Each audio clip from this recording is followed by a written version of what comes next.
Hello friends, it's Chari. Today I'm creating an interactive card using the new Summer Friends stamp set. So today I'm creating a Flippin Awesome card, which I haven't done one of these in a while, but I love making these because you get to make tiny little scenes that kind of go together. So I'm using Summer Friends, and I'm also going to use that pair of palm trees from Ahoy Matey. They were sized really well to go on these little panels. So I am just going to be stamping out all of my images in lawnfawn jet black ink on white cardstock, and I actually stamped all those twice, and then here I'm stamping a bunch more of those palm trees so that I can have a palm tree on each of my little panels. So here are all of my images stamped out. I have 2 panels of Summer Friends and then one with a bunch of palm trees. And I'm just going to get coloring. And I am doing some simple coloring here with a little bit of shading, starting with my strawberry and these 2 shades of pinky red colors.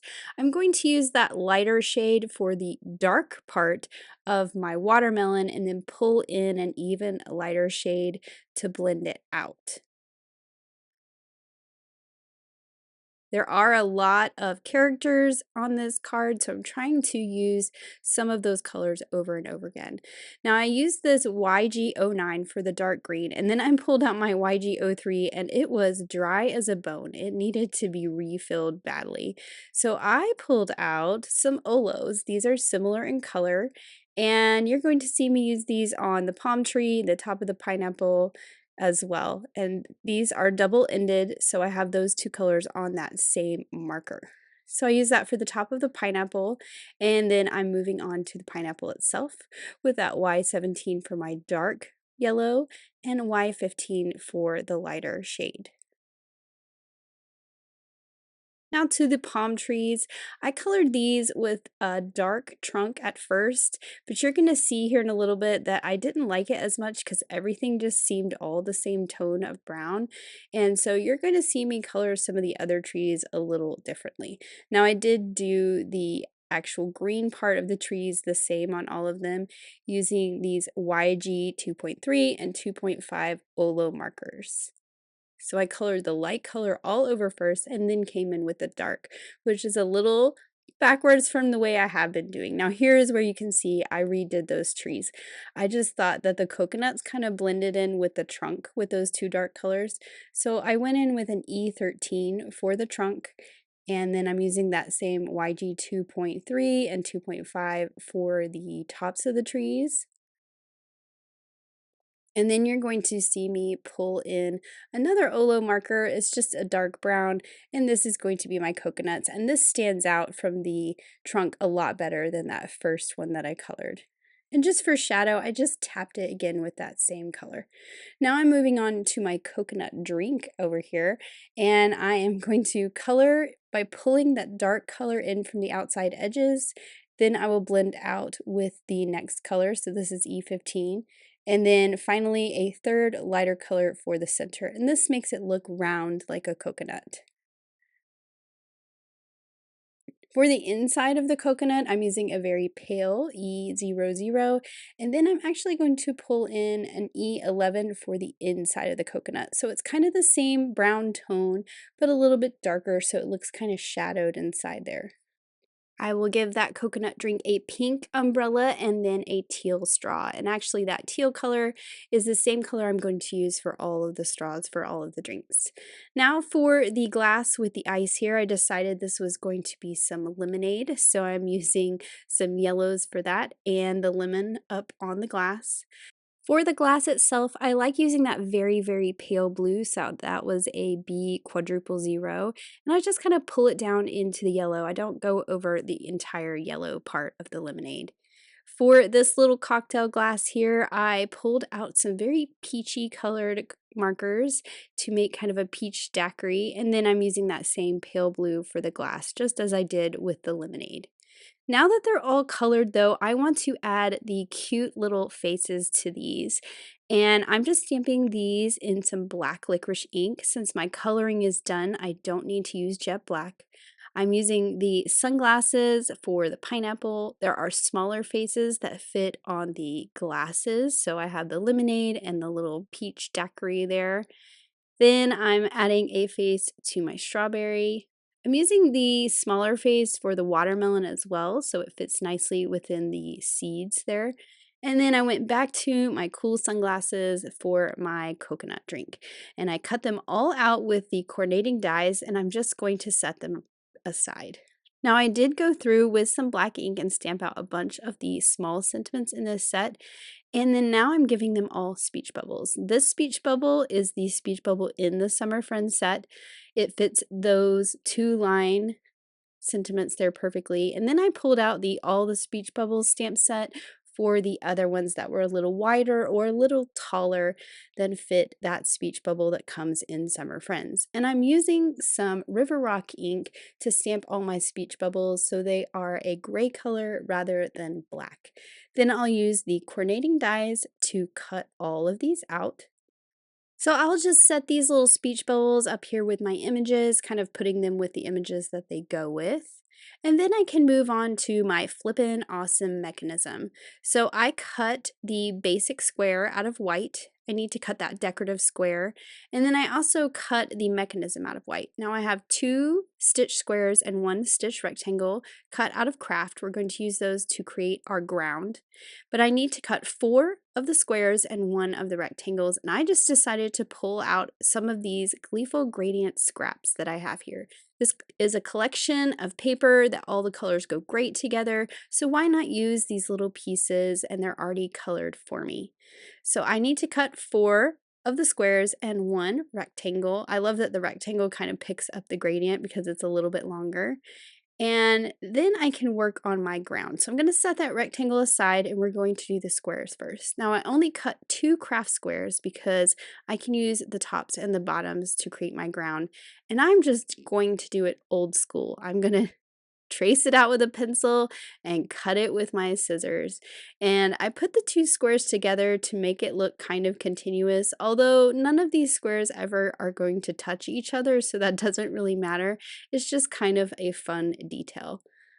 So then I flipped my squares over and now I'm using the top part as the bottom, and now I have 4 little sandy grounds to add to my squares, and I'm just erasing my pencil lines.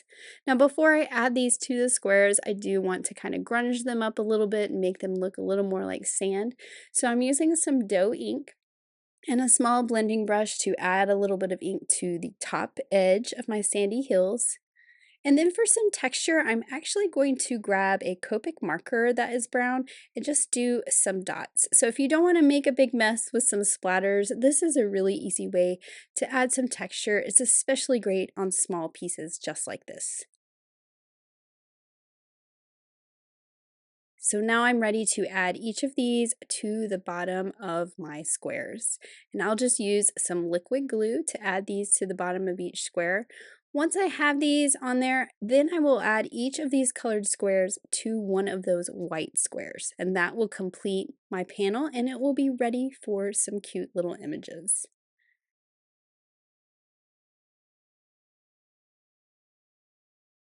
So now I have my squares ready to go, and I already laid out my images kind of on which background I wanted them to go on. Obviously, I wanted that bright pink strawberry or that bright pink watermelon to not be on the pink background. I didn't want my pineapple on the yellows, so I just made sure they were all on contrasting backgrounds. Each of the little squares gets one of the palm trees, and then, of course, the little sentiment that goes with each one. So we have the strawberry that will be first that says "You're so sweet." Then we have our coconut drink that says "I'm coconuts for you." Then we have our pineapple, and as you can see, I kind of flip-flopped which side the trees were on, so we had some more dynamic scenes when we flipped our Flippin' Awesome. So we have our pineapple that says "I'm feeling pine," and you want to make sure that these images don't go past the edge of the white square. It can definitely go past the little colored square. I always like the look of images kind of going past the frame, but you want to make sure it doesn't go past the white square, especially on the left side, because that's where everything kind of folds together. And then we have our watermelon. So now that we have those 4 squares ready, I'm going to take my mechanism for the Flippin' Awesome and fold it on the score lines that go through the center, which there are 4. And then there are also these two little tabs here, and they're going to fold in. That is where we are going to attach this whole thing to our card. So the reason why I want to go ahead and make this is because that rectangle that goes on that panel at the end is going to actually tuck under there a little bit. So we're not going to see the whole rectangle. You're going to see here exactly what I mean. So this kind of tucks underneath so that things don't get caught and it moves nice and smoothly. And that's why I haven't gone ahead and cut my sand for my bottom one yet. I want to kind of make sure I have it in the right spot. I'm also going to stamp my sentiment first. And you're going to see me actually tuck this back in here because I realized that I can't center this sentiment in the rectangle because we're not going to see the whole thing. So I'm going to tuck it back in here and mark where the edge of this paper is. So I know kind of our visual scene that we'll see. And then I can stamp my sentiment centered between that pencil line and the right side. And you can see this is why I stamped my sentiment first, so that I know where to cut it. If I had cut it with my original pencil line, it would have been too low and it would have cut off my sentiment. So that is always why I like to stamp my sentiment first and make sure I have space. Then I can cut it with my scissors and erase my pencil lines. And I'm just using the ink that's left over on my brush to kind of darken that up a little bit, and then add my Copic dots to make it match the other panels. Now I can add this to that other stitched rectangle cut from the Gleeful Gradients paper. And then I can add this whole thing to this end panel of the mechanism.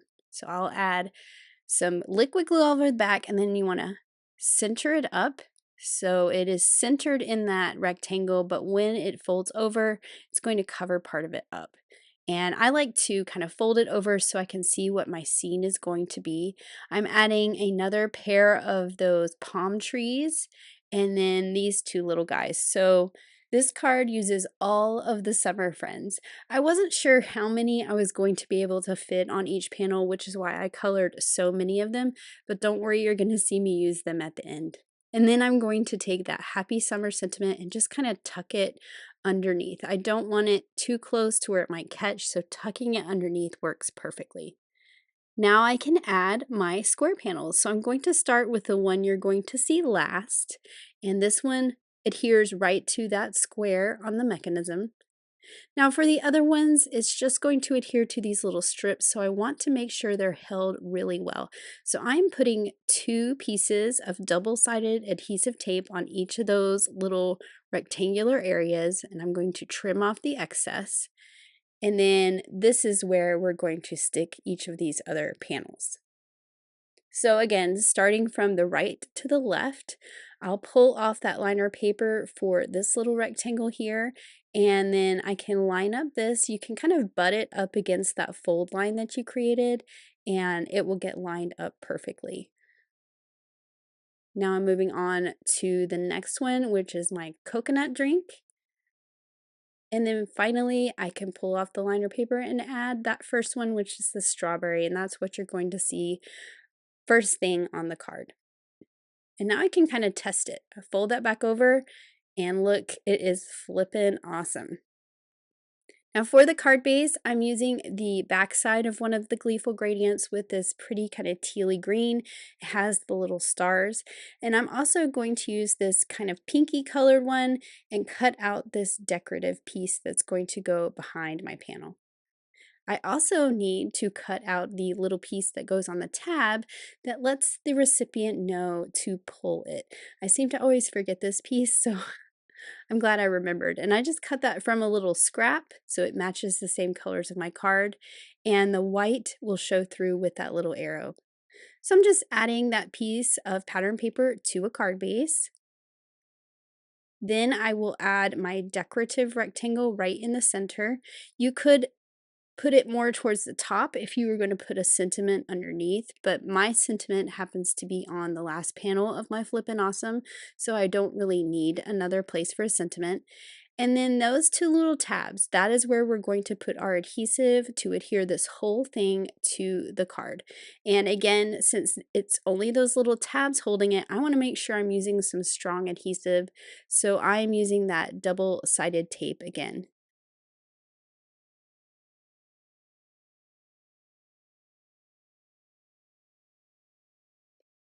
So these are going to fold over and wrap around the back side of that rectangle. I'm going to go ahead and pull off the liner paper so I am exposing that sticky adhesive. I'm going to fold this under, and then these wrap around it. They're going to kind of hug it. And then we can center this up and make sure those two tabs are stuck down. And look at that. Perfect, flippin' awesome. Now to add a little more decoration, I am wrapping some twine around the top, and I will just tie this in a bow. I think this adds some fun texture. I'm going to hold it with my tweezers so it's nice and tight around there, and then I can tie my bow and just trim off the excess on each side. I always cut it longer than needed because I want to make sure it's easy to tie. And then I have all of these friends left over, and it was looking a little bare to me, so I thought it would be fun to kind of sprinkle them around. So these two are kind of peeking up from the bottom, and then I will trim off their little feet there so they look like they're kind of popping up from below. I'm taking that extra pair of palm trees, and I'm just going to tuck this at the top behind my mechanism. And you're going to see me test it, make sure it's not in the way of anything, which it's not. That back panel is going to slide right over top of it. And then I'm doing the same with this little pineapple guy, just kind of tucking him under there. I'll trim off the parts on the side. And then I had one more little speech bubble, so I thought I'd add that too. And that really kind of fills it better, and I like the way that it turns out with those guys kind of peeping out. It's almost like a postcard, but it's an interactive postcard. I just think that this is really fun, and it gives me all the summer vibes. And here is a final look at that Summer Friends Flippin' Awesome card. I love all the bright colors and the summer vibes, and I just think it turned out so fun. Thank you so much for watching. Have an amazing day. Bye.